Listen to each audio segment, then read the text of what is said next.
be discussing CCPA, as well as Buy on Google is now open and commission free. So we're going to be discussing that as well. And we have JP and Jonathan with us. Hey guys. Howdy, howdy. Hey. Glad to have you guys. And we're just going to start off by talking about CCPA. What is that, JP? Yeah, so the short version is that CCPA is the state of California attempting to replicate some of the do not track and privacy control regulations that you've seen in the European Union with GDPR. It's essentially focused on protecting consumer data, but it's a little tricky because it doesn't affect an entire country or an entire group of countries the way GDPR did. It only affects residents of California because it's as far as their rules apply. So, but it's really focused on digital privacy and digital data controls. Interesting. So what exactly did Facebook do in July, and how did that affect different ad campaigns? Correct. So Facebook got pretty proactive. It's worth noting that one big difference between the CCPA and the European Union's GDPR is that GDPR is opt-out based versus CCPA is opt-in based. What that means is if you're in the EU, you're automatically in GDPR unless you choose to pull out of it. So your data is protected unless you choose to allow, versus in CCPA, as a consumer, your data is protected if you choose to opt in. So an action is necessary on the consumer's behalf. However, the onus on taking these actions actually rests with businesses the way the law is written. So what Facebook did in order to protect its advertisers in July is it put in place something called the limited data use policy. And so basically what they said is, hey, we're going to assume that you want to exclude all California residents from tracking. And so we're just going to automatically opt everybody out of that unless you tell us otherwise. And most of the time, advertisers didn't even know this was happening. It was honestly kind of poorly documented that they could turn it off. And so if you were running ad campaigns in July and you got significant sales from California, which a lot of e-commerce companies do, since California is a high population state, makes up a lot of purchasing power, you saw a massive decline in purchases, add to carts, revenue. Not that revenue stopped coming in, but Facebook simply stopped tracking and attributing it to your campaigns, which caused some serious consternation among advertisers who thought that their return on ad spend had just tanked really badly. When in reality, it was basically just a tracking issue where they just lost California, just entirely went dark during the month of July. Now, what's worth noting is that limited data use did expire as of July 31st, the way Facebook put it in place. Wow, yeah, that's crazy. I'm glad that's over for the most part, but what kind of businesses are still affected by CCPA, and like what can the businesses do to comply with it? So there's a ton of confusion about this, and I think it's really important. We're going to link to the actual regulation in the post here, but go check it out for yourself. But the big section you want to look at is section A5, which talks about which businesses CCPA applies to, and there's 3 criteria for that. And essentially, if you meet any of those 3 criteria, CCPA applies to you, but most businesses don't. So criteria 1 is you have gross annual revenues of $25 million for your business. So if you're a $25 million business, this applies. If not, keep reading.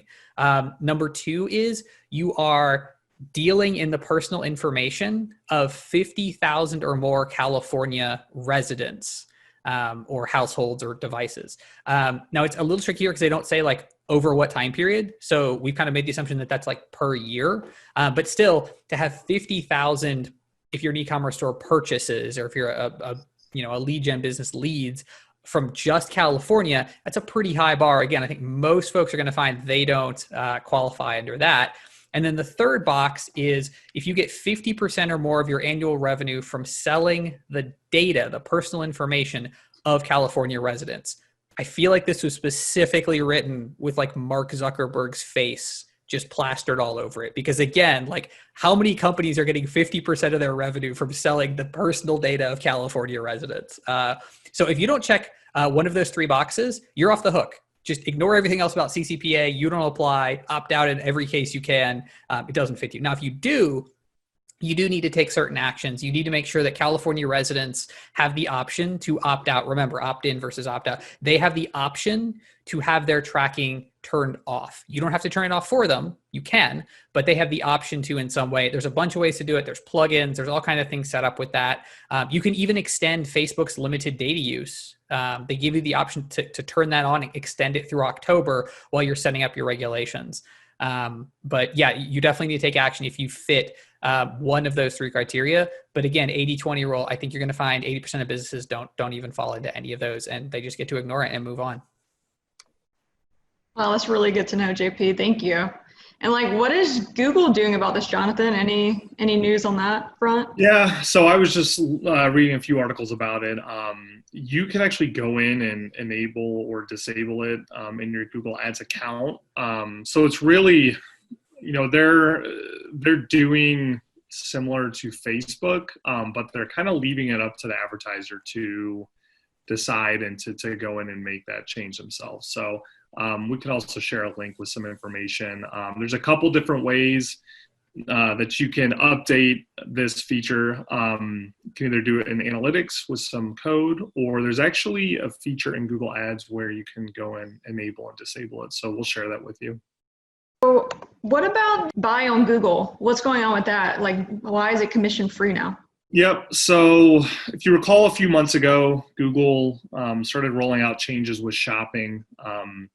It was sped up a little bit with everything going on with COVID and trying to help small businesses. Reality, bigger picture, they're trying to compete more with Amazon and get more of that market share. So one of the changes they've just rolled out last week is removing commissions. So there was a program that was called Google Shopping Actions that you could enable in Google Merchant Center. And pretty much, to sum it up, it's buy on Google. So you, the customer, would be able to search on Google. You would, if nothing was coming up, you could click on Google Shopping, get idea of products, shop around on there, and you could actually buy directly from the shopping tab. Now, for the seller, there was historically a commission fee in place for each purchase. It fluctuated over time. The last range I saw was anywhere between 5 and 15% commission on every purchase. So Google's waiving that. So now you can actually go in and sell directly on Google for free. There's a couple of steps you need to take. The first thing is this is only available for PayPal business clients. So if you have PayPal enabled on your site, you're good to go. They do have Shopify Pay listed. There's a couple other buy options on there, but for now it has to be PayPal business. We will share a link, but there is a sign up form. I did a couple forms last week for some of our clients. Still pending. I'm not 100% sure how long it takes, but the form is fairly simple. Previous form was like 20 questions and you had to kind of jump through a bunch of hoops, but excited to see what this looks like in the future, and real excited to see how, they'll report back on this. So yeah, big changes coming for Google Shopping. Awesome. Well, thank you guys so much. And thank you all for being here today. We hope you have a great rest of your week. Bye.